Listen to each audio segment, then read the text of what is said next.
Vous auriez dû voir ça, mesdames et messieurs. J'ai le cœur fort.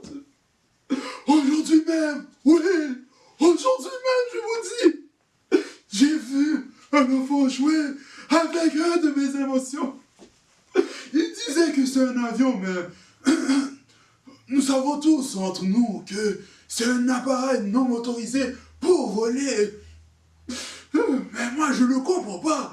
Pourquoi ils ne peuvent pas reconnaître un chat pour un chat? Est-ce que c'est compliqué? Non, hein? Un chat est un chat. Bon, je vais au deuxième, oui, au deuxième, pour avoir plus d'inspiration, pour plus d'émotion.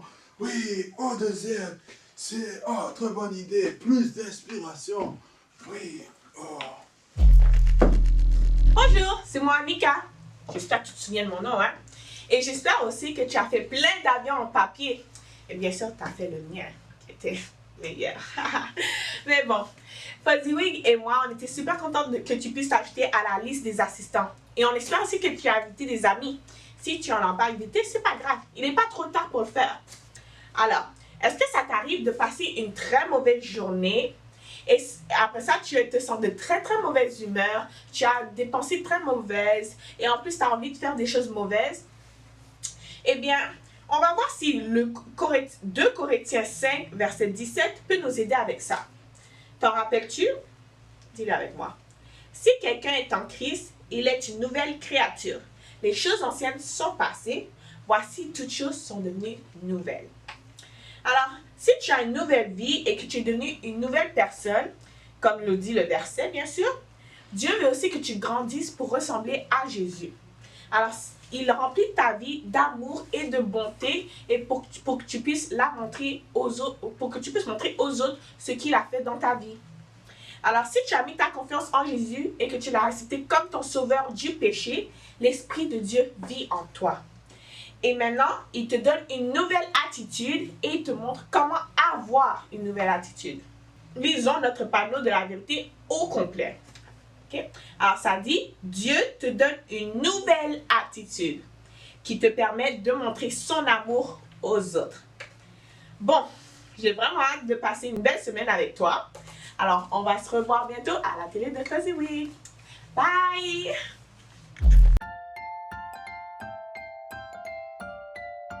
Dieu te donne une nouvelle attitude qui te permet de montrer son amour aux autres.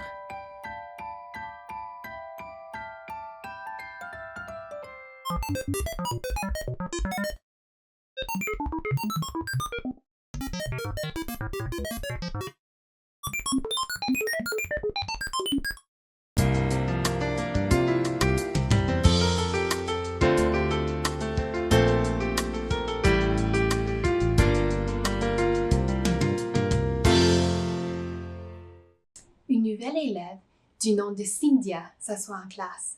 En la regardant, les enfants se rendent compte qu'elle vient de l'étranger. Pour l'instant, elle ne parle pas bien le français. Elle a l'air mal à l'aise et un peu triste.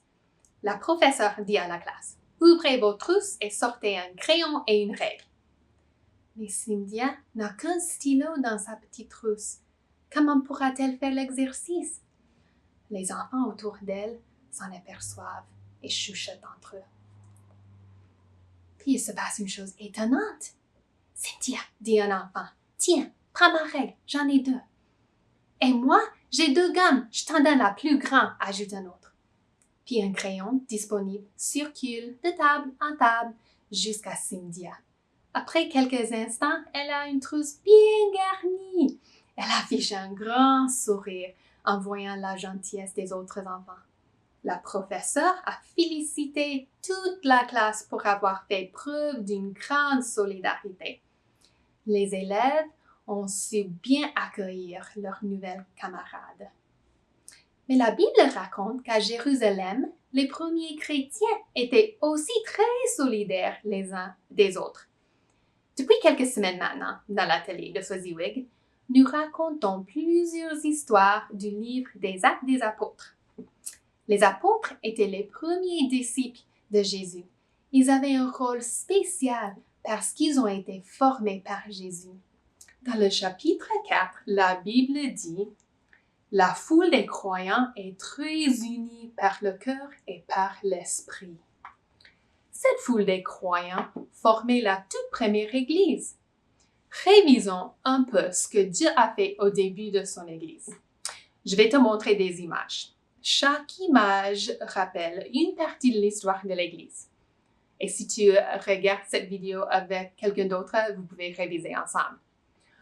OK, regarde bien la première image. Est-ce que ça te dit quelque chose? Oui, cette image nous rappelle la mort et la résurrection de Jésus. Quand Jésus est ressuscité, cela a tout changé pour ses amis. Parce que Jésus est ressuscité et il est vivant, nous pouvons, nous aussi, avoir l'espérance de la vie éternelle avec Dieu. Mais avant de retourner au ciel, Jésus a dit à ses disciples qu'il enverrait quelqu'un qui les aiderait à vivre pour lui. Donc, ça nous amène à la prochaine image. Est-ce que tu te rappelles ce qu'on a dit?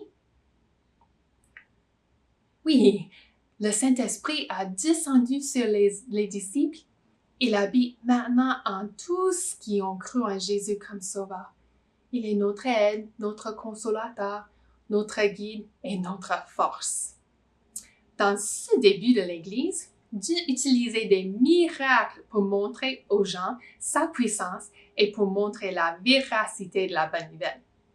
Donc, l'histoire que tu as entendue la semaine passée raconte un de ces miracles. Est-ce que tu t'en souviens? Je pense que oui.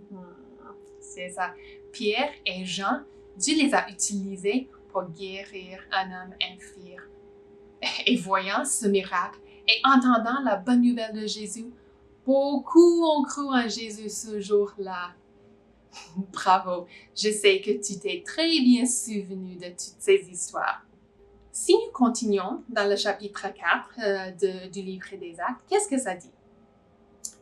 Avec une grande force, les apôtres témoignent que Jésus s'est relevé de la mort et Dieu leur montre son amour de 1000 manières. Donc, ça parle de témoigner. Un témoin est une personne qui a vu ou entendu quelque chose et elle la raconte. Mais même avant la résurrection de Jésus et la venue du Saint-Esprit, les disciples avaient un témoignage. Ils avaient vu Jésus faire beaucoup de choses miraculeuses. Ils avaient entendu plein d'enseignements. Est-ce que les disciples racontaient ce qu'ils avaient vu et entendu? Non. Avant la résurrection de Jésus, ils avaient trop peur. Mais après la résurrection, ils étaient convaincus que Jésus était vivant et ils étaient remplis du Saint-Esprit qui leur donnait la force pour annoncer avec une grande force la bonne nouvelle de Jésus. Souvent dans l'atelier de Fosziwig, nous t'annonçons la bonne nouvelle de Jésus. Tu rappelles-tu cette bonne nouvelle? OK, je vais te poser des questions pour voir. La première question. Pourquoi est-ce que toi et moi, nous avons besoin de Jésus?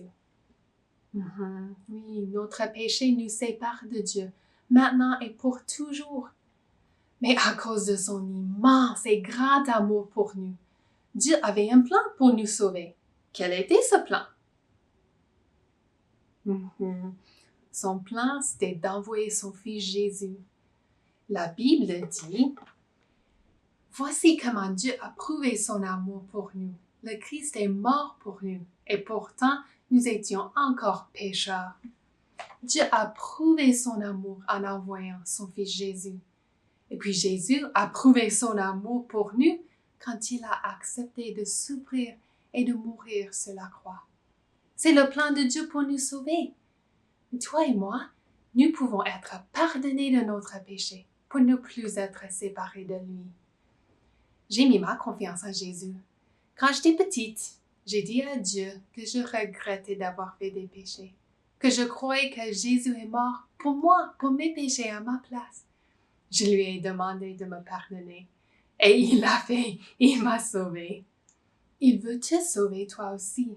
La Bible dit, « Crois au Seigneur Jésus, alors tu seras sauvé. » Si tu crois que tu as besoin de lui à cause de tes péchés, si tu crois que lui seul peut te sauver parce qu'il est mort à ta place, Si tu mets ta confiance en lui seul pour être sauvé, il va te pardonner, il va te sauver.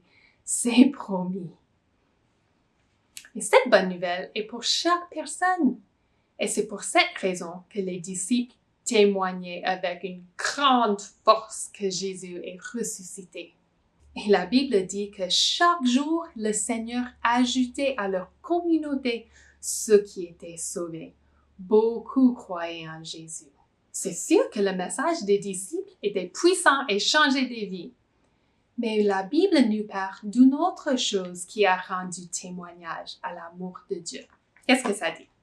On continue dans le livre des Actes, le chapitre 4. Ça dit, « Personne ne dit, cela, c'est à moi, mais ils mettent tout en commun. Parmi eux, personne ne manque de rien. En effet, tous ceux qui ont des champs ou des maisons les vendent, ils apportent l'argent de ce qu'ils ont vendu et ils le donnent aux apôtres. Ensuite, on distribue l'argent et chacun reçoit ce qui lui est nécessaire. » Une chose magnifique s'est passée dans cette première église. Tous ces croyants prenaient merveilleusement soin les uns des autres. Ils savaient que parmi eux se trouvaient les pauvres qui n'avaient pas le nécessaire pour vivre. Par exemple, les veuves qui avaient perdu leur mari et qui n'avaient pas de travail pour nourrir leurs enfants. Tous ces chrétiens vivaient dans une parfaite unité de cœur et d'esprit. Personne ne se prétendait propriétaire de ses biens, mais ils partageaient tout ce qu'ils avaient. Les apôtres collectaient l'argent et puis ils le redistribuaient équitablement. Tout était organisé pour que chacun reçoive ce dont il avait besoin. En agissant ainsi, ils obéissaient au Seigneur Jésus, qui a un jour dit « Aide l'amour les uns pour les autres, alors tout le monde saura que vous êtes mes disciples. » À quoi doit-on reconnaître les croyants? À l'amour qu'ils ont les uns pour les autres. Jésus veut qu'ils prennent soin les uns des autres. D'autres voient cet amour, se rendent compte que ces gens sont différents et comprennent qu'ils appartiennent au Seigneur Jésus. Ils reconnaissent que cet amour vient de Dieu. Un homme du nom de Joseph se trouvait parmi les croyants de Jérusalem. La Bible dit qu'il avait une grande qualité. Il savait encourager. Il le faisait si bien qu'un surnom lui a été donné, Barnabas, ce qui veut dire « celui qui encourage ». Barnabas était propriétaire d'un terrain, sans doute un gros terrain. Il avait le droit de le garder pour lui-même, mais il a choisi de le vendre et d'apporter la totalité de l'argent aux apôtres. Il s'agissait sans doute d'une grosse somme. Il semblait qu'il ne le faisait pas pour qu'on le remarque ou qu'on le félicite. Il agissait ainsi par amour pour les autres chrétiens, en particulier pour les veuves et les malades dont il voulait prendre soin. Mais quel bel exemple pour tous ceux qui croient en Jésus. Nous pouvons donner, pas pour nous faire remarquer ou pour qu'on nous félicite. La vraie et juste motivation est l'amour pour les autres.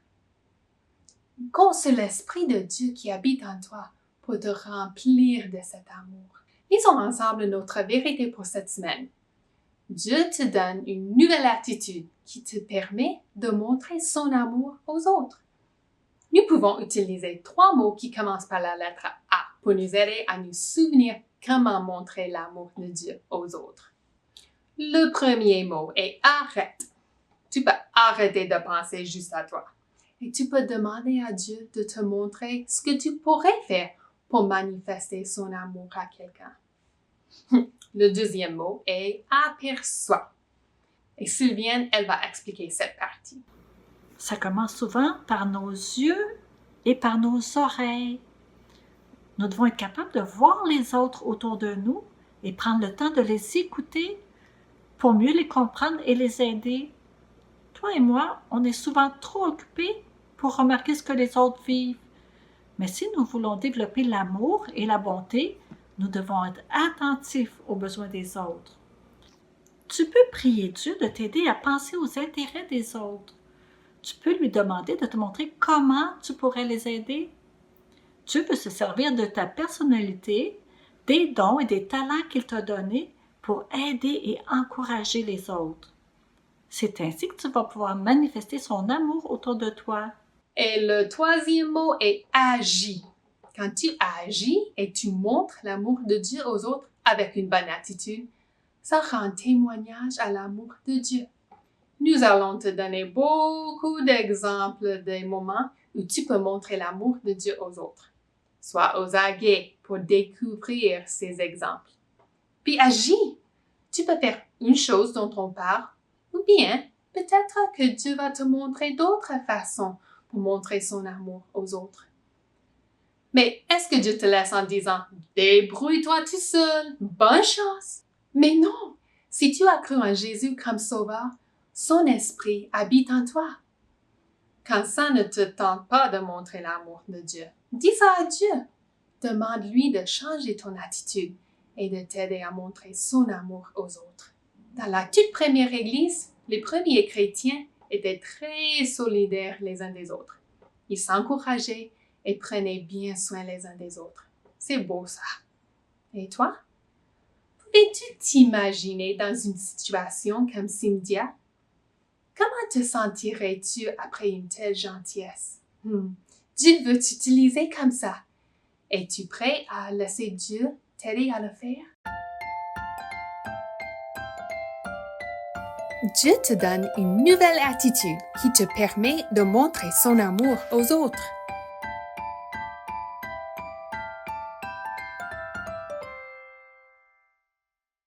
Prions ensemble. Seigneur Dieu, j'aimerais te demander pardon pour toutes les fois où je n'ai pas agi selon ta volonté. Merci de me pardonner grâce à Jésus qui a pris ma punition en mourant sur la croix pour moi. Aide-moi à ne plus recommencer à l'avenir. Change-moi pour que je ressemble davantage à Jésus et que je puisse mieux démontrer ton amour aux autres. Amen. Allez, viens donc avec moi. Moi. Mais pourquoi t'as l'air découragée comme ça? Ok, c'est juste que ce matin, je me suis chicanée avec ma soeur. Et là, après, quand je suis venue dans l'atelier pour travailler, mais j'étais tellement fâchée et énervée que j'ai mal fait mon travail. Et là, maintenant, mais je sens comme si que je sais que j'ai une mauvaise attitude et je sens que je mérite l'amour de personne. Oh, mais non, te décourage pas. Tu sais quoi? Mais Dieu le Père, il nous aime tellement. Puis tu sais, même si, comme nous, toi, moi, et même toi à la maison, mais on est brisé à cause du péché, parce que tout le monde fait des mauvaises choses, comme ce matin, si t'es fâché, tout ça, mais tout le monde fait des mauvaises choses, et malgré ça, c'est le chant qu'on va chanter, ça nous dit que Jésus, il est venu sur la terre, il est mort sur la croix, puis il a été ressuscité, afin qu'on puisse être libéré de nos péchés puis de toutes les mauvaises choses qu'on fait. Puis quand tu es enfant de Dieu, Dieu il est toujours prêt à te pardonner. Donc il faut juste lui demander sincèrement, puis il est toujours prêt à te pardonner. Tu n'as pas besoin d'être découragé, vraiment pas. Oh, merci beaucoup. Là, je me sens tellement encouragée. Ah oui? Oh, tu sais quoi? Ça me donne le goût de chanter et de m'amuser. Oh oui, comme la chanson que j'ai dit tout à l'heure, il y a vraiment une chanson comme ça. Est-ce que tu vas la chanter avec moi? Oui, je vais la chanter. Oui? Ok, alors Ok. on va chanter. Hey, hey.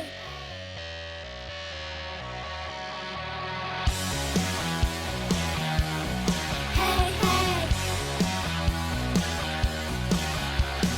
Jésus a quitté son trône pour descendre sur la terre. Il s'est humilié pour vivre et pour mourir au calvaire. Il a été crucifié mais il est ressuscité. La mort est vaincue, tes larmes tu peux sécher. Je vais taper des mains, crier Hosanna. Jésus est vivant, il est ressuscité. De mon péché, il m'a libéré. Jésus est vivant, oui je crois. Hey, hey. Hey, hey. Jésus a quitté son trône pour descendre sur la terre.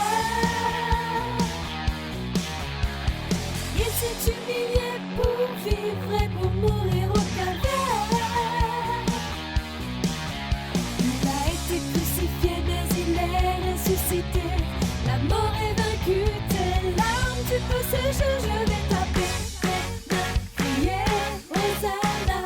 Jésus est vivant, il est ressuscité. De mon péché, il m'a libéré. Jésus est vivant, oui je crois. Oui je crois. Jésus est vivant, oui je crois. Oui je crois. Jésus est le Fils de Dieu. Il est mort pour nous. Mon roi est ressuscité. Et il vient nous chercher. Jésus est le Fils de Dieu. Oui je crois. Il est mort pour nous. Oui je crois. Mon roi est ressuscité. Oui je crois. Et il vient nous chercher. Je vais taper des mains, crier Hosanna. Jésus est vivant, il est ressuscité. De mon péché, il m'a libéré. Jésus est vivant, oui je crois. Oui je crois. Jésus est vivant, oui je crois. Oui je crois. Jésus est vivant, oui je crois. Oui je crois. Jésus est vivant, oui je crois.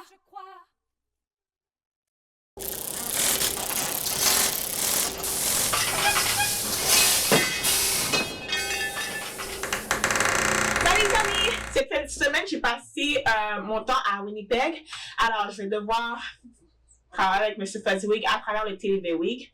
Mais bon, c'est pas grave. J'étais la voiture! J'étais! Mais pourquoi elle n'est jamais là? Elle a plus... elle a le don de me faire perdre du temps, cette assistante-là, oui! Plus de perte de temps qu'autre chose! J'étais! Je devrais peut-être la renvoyer! Non, je suis là, M. Fuzzywick! Regardez-moi, je suis là! Comprenez-moi un peu! La pensée que mes émotions pourraient avoir un impact dans le monde entier, oui, je dis bien, dans le monde entier, me met de la pression, mesdames et messieurs, de la pression. Oh, ok. Désolé, je dois me ressaisir. Oui, je dois me ressaisir. Désolé pour montrer tant d'émotions, mesdames et messieurs. Maintenant, où est mon assistante? C'est elle que je cherche depuis tantôt. Gisèle, viens ici, tout de suite. Monsieur Fuzzywick, je suis là à travers le TV-Week! Votre attention! Kevin, mais où peut-elle bien être? Oh, il ne me voit jamais à travers le TV-Week! On va voir. J'espère que ça va marcher, hein? Je peux rentrer?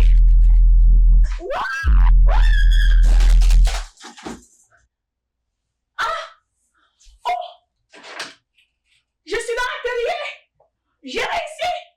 J'arrive pas à croire. Ça a marché les amis! Passons à cette super invention que mes rats de laboratoire m'ont demandé, que j'ai finalement réussi. Je l'ai appelé le sifflet sensationnel 5.0. Le sifflet sensationnel 5.0. Ça m'a pris vraiment 5 essais avant de réussir ma création. Donc, oui, 5 essais avant de le faire fonctionner à merveille. Donc, c'est mon super invention sifflet 7.0. Vous voulez dire que ça marche comme ça?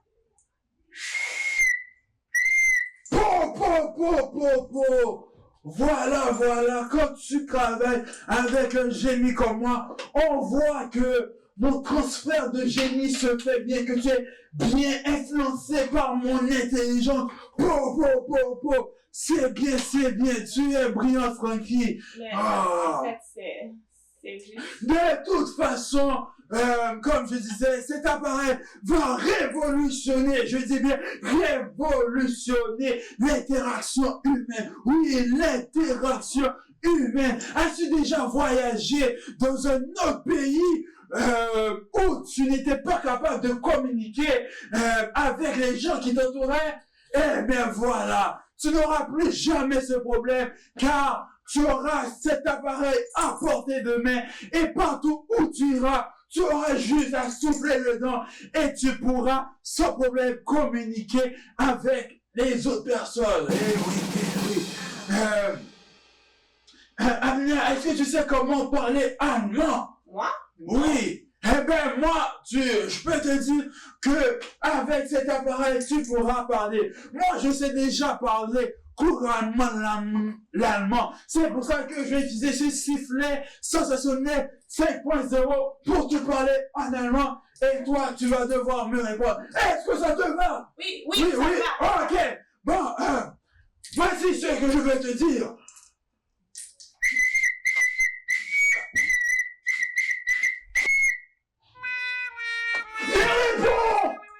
J'ai rien compris. Comment tu n'as rien compris? Même les enfants ont compris ce que j'ai dit. Et toi, tu n'as rien compris? Il faut vraiment que tu règles tes récepteurs audio, Patricia.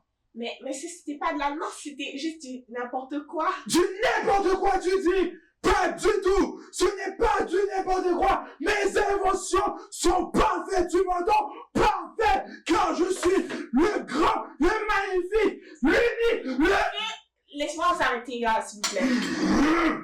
Je comprends, vous êtes un grand inventeur, mais vous faites de grandes inventions aussi, mais c'est le temps de respecter aussi l'opinion des autres. Je suis votre assistante, je suis là pour vous assister, mais en ce moment-là, vous ne m'écoutez pas du tout, et je vous dis que pour que vos inventions aient de la valeur, il faut que je puisse les utiliser. Et là, je ne peux pas l'utiliser. Ouais, tu as peut-être raison, Ethan. Je comprends. Je crois que j'ai aussi quelque chose qui pourra t'aider à comprendre. Oui, quelque chose qui pourrait t'aider à comprendre. C'est ceci. Utilise ça. C'est un récepteur audio qui pourra t'aider à comprendre le grec. Oui, le grec. Donc, je vais te répéter une autre phrase. Puis, ça va être écrit ici en français comme pour que je puisse le lire. Tu comprends? Tu comprends? Alors, mets ça dans tes oreilles. Ça va peut-être t'aider à mieux comprendre ce que je dis. J'ai cherché ça toute la fin de semaine. Ok, est-ce que tu es prêt? Oui. Je suis le plus grand, le magnifique, l'unique, le... Alors, continue. Pourquoi tu t'es arrêté là, voyons donc? Ce n'est pas grave, on oublie ça. Monsieur Fazil, je dois partir. Ah bon? Oui, mais je voulais vous dire quelque chose avant. Et cette fois-ci, ça sera en français. Je vous respecte beaucoup. Et aujourd'hui, j'ai trouvé que vous étiez assez de mauvaise humeur. Je ne sais pas pourquoi. Mais je voulais vous dire, à vous et à toi aussi à la maison, que Dieu peut te donner une nouvelle attitude. Et aussi peut t'aider à montrer son amour envers les autres. Ça fait pour vous aussi, monsieur Fazili. Très bien. Encore une fois, tu es rempli de paroles de sagesse, Annabelle. À demain, tu sais, Gwen, oui, à demain. Je crois que tu as tout à fait raison, Pablo. Je dois peut-être être aimable, un peu plus aimable envers elle. Oui. Je dois changer mon attitude. C'est une très bonne leçon à apprendre. Vous savez quoi? Pour cette bonne réflexion et très belle réflexion, je vais me donner à moi-même 100 000 points zip zap zoom. Oui, c'est une très bonne idée. 100 000 points zip zap zoom. Oui,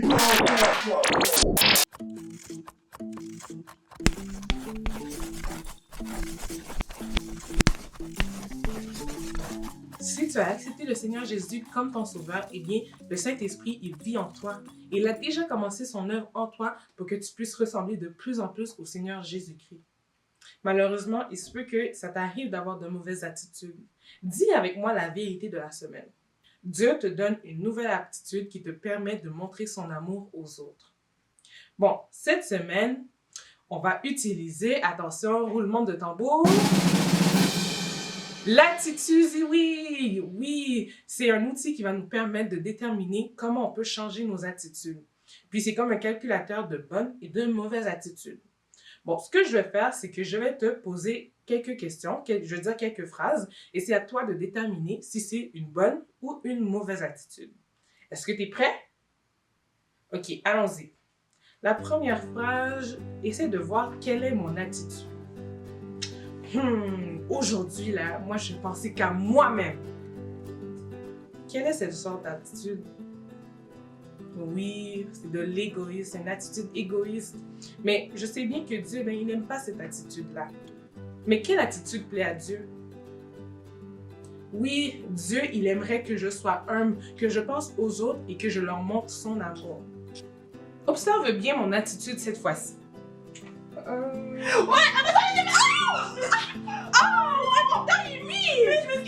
je vais pas pardonner. Désolée, je m'excuse. Non, je vais jamais te pardonner. Ok.